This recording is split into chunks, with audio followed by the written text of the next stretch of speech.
പറവൂർ നഗരസഭയിൽ vice chairman MJ. Raju അവതരിപ്പിച്ച budget ചർച്ചകൾക്ക് ശേഷം പാസായി.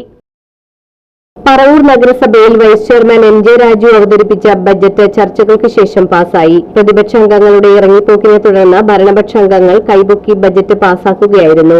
ഈ സമയം കൌൺസിലിൽ ഉണ്ടായിരുന്ന സ്വതന്ത്ര കൌൺസിലറായ ജോബി പന്നിക്കാരൻ എതിർത്ത് വോട്ട് ചെയ്തു. ജനോപകാരപ്രദവും വികസനപരവുമായ ഒന്നും തന്നെ ബജറ്റിലില്ലെന്ന് ഇറങ്ങിപ്പോകുന്നതിനു മുമ്പ് നടന്ന പ്രസംഗത്തിൽ പ്രതിപക്ഷ നേതാവ് ടി വി നിതിൻ പറഞ്ഞു. നഗരസഭയ്ക്ക് ഏറ്റവും കൂടുതൽ വരുമാനമുണ്ടാക്കി തരുന്ന മാർക്കറ്റിന്റെ വികസനത്തെക്കുറിച്ച് ഒന്നും തന്നെ പറയുന്നില്ല. യുവജനങ്ങളെ പാടെ അവഗണിച്ചു.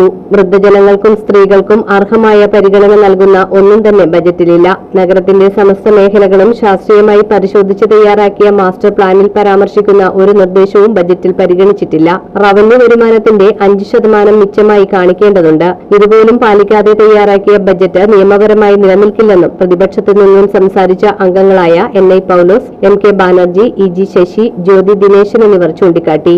എന്നാൽ ദേശീയപാത വരുന്നതോടെ നഗരത്തിനുണ്ടാകേണ്ട 25 വർഷത്തെ വികസനം മുന്നിൽ കണ്ട വികസന പ്രോജക്ട് റിപ്പോർട്ട് തയ്യാറാക്കാൻ 7 ലക്ഷം രൂപ വകയിരുത്തിയതിലൂടെ ബജറ്റ് ശരിയായ ദിശാബോധമാണ് നൽകുന്നതെന്ന് ഭരണപക്ഷത്തു നിന്നും സംസാരിച്ച vice chairman MJ. Raju, D. Rajkumar, Saji Nambiath, Anuvattathara, VA. Prabhavathi എന്നിവർ പറഞ്ഞു. Vedimara dumping yard, bio mining നടത്തി മാലിന്യങ്ങൾ നീക്കം ചെയ്ത വേൾഡ് ബാങ്ക് സഹായത്തോടെ 4 കോടി ചിലവിൽ ആധുനിക മാലിന്യ സംസ്കരണ കേന്ദ്രം തുടങ്ങും. വെടിമറ പുഴ പരിസരത്തെ 2.5 ഏക്കർ സ്ഥലത്ത് ശ്മശാനം, അറവുശാല എന്നിവ നിർമ്മിക്കും. ഓരോ കൌൺസിലർമാർക്കും 2.5 ലക്ഷം വീതം വാർഡുകളിലെ പൊതുമരാമത്ത് ജോലിക്കായി നിർദ്ദേശിക്കാൻ തുക വകയിരുത്തിയിട്ടുള്ളതും ബജറ്റിന്റെ നല്ല വശങ്ങളായി ഭരണപക്ഷാംഗങ്ങൾ പറഞ്ഞു. സ്വതന്ത്ര കൌൺസിലറായ ജോബി പന്നിക്കാരൻ ചൂണ്ടിക്കാട്ടിയ കണക്കിലെ പിശകുകൾ ശരിയാക്കി ബോധ്യപ്പെടുത്താൻ ഉദ്യോഗസ്ഥർക്ക് കുറച്ചു സമയം ചിലവഴിക്കേണ്ടി വന്നു. അതിനുശേഷമാണ് പ്രതിപക്ഷത്തിന്റെയും ബി.ജെ.പി. അംഗങ്ങളുടെയും അസാന്നിധ്യത്തിൽ ബജറ്റ് പാസാക്കിയത്.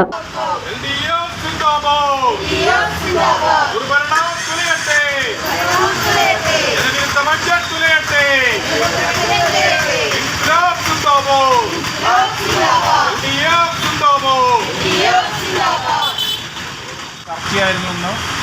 ഈ ബഡ്ജറ്റിനെ ഏതെങ്കിലും പരിശോധിച്ചു കഴിഞ്ഞാൽ പറവൂരിൻ്റെ നഗരവികസനത്തെ പുറകോട്ടടിക്കുന്ന, ഒട്ടും യാഥാർത്ഥ്യബോധമില്ലാത്ത, വികസന കാഴ്ചപ്പാടില്ലാത്ത ഒരു പുകമറ മാത്രമാണ് ഈ ബഡ്ജറ്റിനുള്ള കാര്യം ആർക്കും അറിയാം. ഭരണപക്ഷം പോലും തൃപ്തിയോടുകൂടിയല്ല ഈ ബഡ്ജറ്റിനെ നോക്കിക്കാണുന്നത്. നമ്മുടെ നഗരത്തിൻ്റെ വികസന സാധ്യതകളെ, നമ്മുടെ നഗരത്തിൻ്റെ തനത് വരുമാനത്തെ ഒന്നും പരിഗണിക്കാതെ കഴിഞ്ഞ നിരവധി വർഷങ്ങളായി ഇതേ ഭരണക്കാർ തന്നെ നികുതി വരുമാനത്തിൽ ഉണ്ടാകേണ്ട സാധ്യതകളെ ഒട്ടും തന്നെ ഉപയോഗപ്പെടുത്തുന്നില്ല. പ്രത്യക്ഷ നികുതിയാവട്ടെ, പരോക്ഷ നികുതികളാവട്ടെ, അതുപോലെ തന്നെ കെട്ടിട നികുതി പിരിക്കുന്നതാവട്ടെ, പ്രൊവിഷണൽ ടാക്സ് പിരിക്കുന്നതാവട്ടെ, നഗരസഭയുടെ ആസ്തികളിൽ നിന്നുള്ള വരുമാനമാകട്ടെ, ഇതെല്ലാം തന്നെ ഈ പറവൂർ നഗരത്തിൻ്റെ സാധ്യതയ്ക്കനുസരിച്ചിട്ടുള്ള, ജനങ്ങളെ ഉപദ്രവിക്കാതെ തന്നെ നമുക്ക് വന്നു ചേരേണ്ട തനത് ഫണ്ട്, ഓൺ ഫണ്ട് സമാഹരിക്കാൻ യാതൊരു ഉത്സാഹവും ഇവർക്കില്ല.